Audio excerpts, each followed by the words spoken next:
میں نے سبری سنی اور حیرتوں کے سلسلے سوزے نہاں تک آ گئے. ہم تو دل تک چاہتے تھے، تم تو جاں تک آ گئے،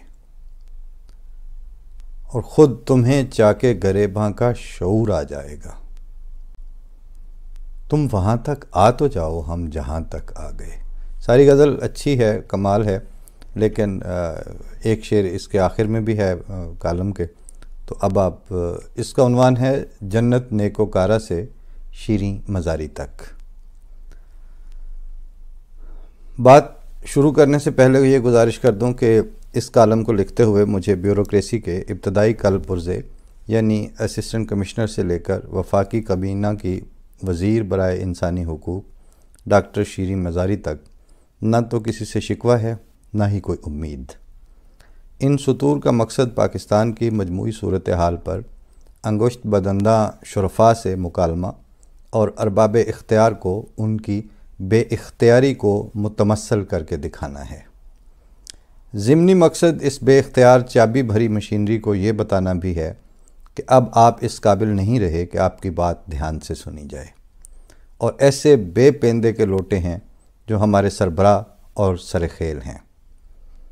الحمدللہ کہ آپ نے اس قعر مذلت میں سر کے بل گرنے سے کوئی 45-50 سال قبل ہمیں ووٹ دینے کے حق سے بڑے تمتراک کے ساتھ محروم کر دیا.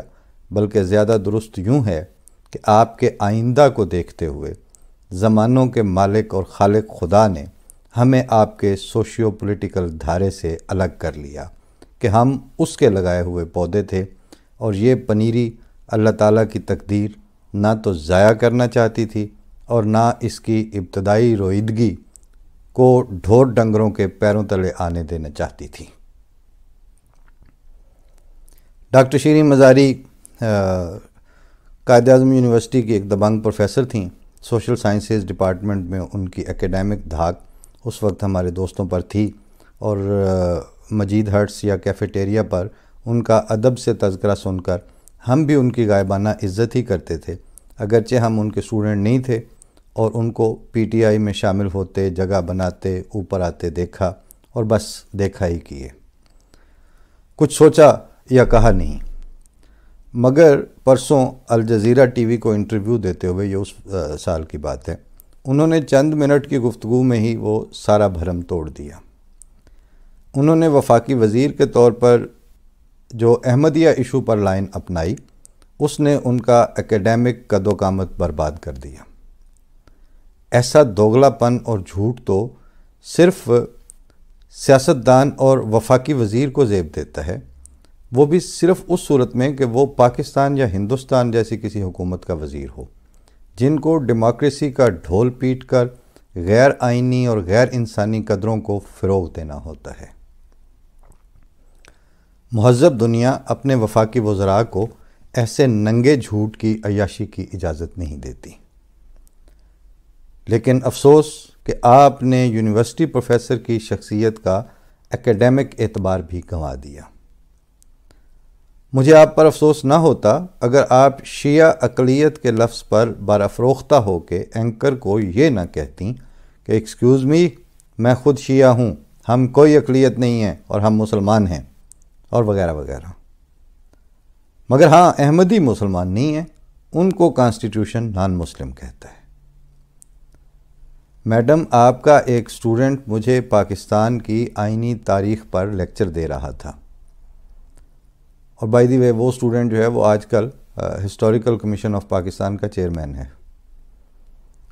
اور سن 62 کے آئین پر اس نے یہ جملہ بول کر مجھ سے داد وصول کی کہ بھٹی صاحب، 1962 کا آئین غیر آئینی طور پر بنایا گیا تھا. انگریزی میں اس نے اس وقت بولا تھا دس کانسٹیٹیوشن واز کانسٹیٹیوٹیڈ انکانسٹیٹیوشنلی.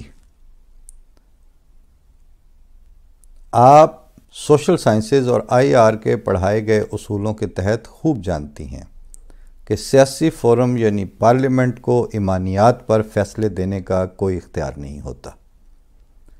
تو اس کو جانتے ہوئے آپ کو الجزیرہ کے پروگرام میں یہ لائن نہیں لینی چاہیے تھی.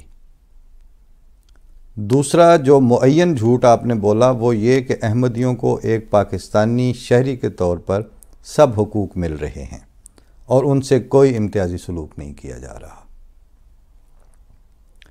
یہ جھوٹ اتنا عام ہو چکا ہے اور حکومتی وزراء جس بھی پارٹی کے ہوں یہ ان کے لیے ٹیپ کا مصرع بن چکا ہے، اور ہم بھی اور بین الاقوامی ادارے بھی اور حکومتیں بھی اب از خود اس کا ترجمہ الٹا کر پڑھنے سے کر لیتے ہیں، کیونکہ اب وہ بھی سب جان چکے ہیں کہ آپ بزدل اور مجبور وزراء احمدیوں پر اپنی رعونت برقرار رکھنے کے لیے یہی بات کریں گے، اس لیے اینکر نے عاطف میاں کی مثال دے کر آپ کا منہ بند کیا، مگر آپ نے عاطف میاں کے امریکن سٹیزن ہونے کو ڈھال بنا لیا۔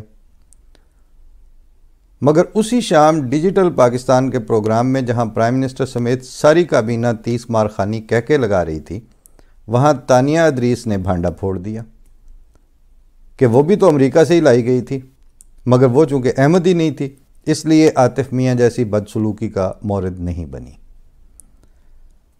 کل شام سے جنت نیکوکارہ کی وائرل ویڈیو نے تو آپ کے سارے سسٹم کے منہ پر تماچا دے مارا ہے۔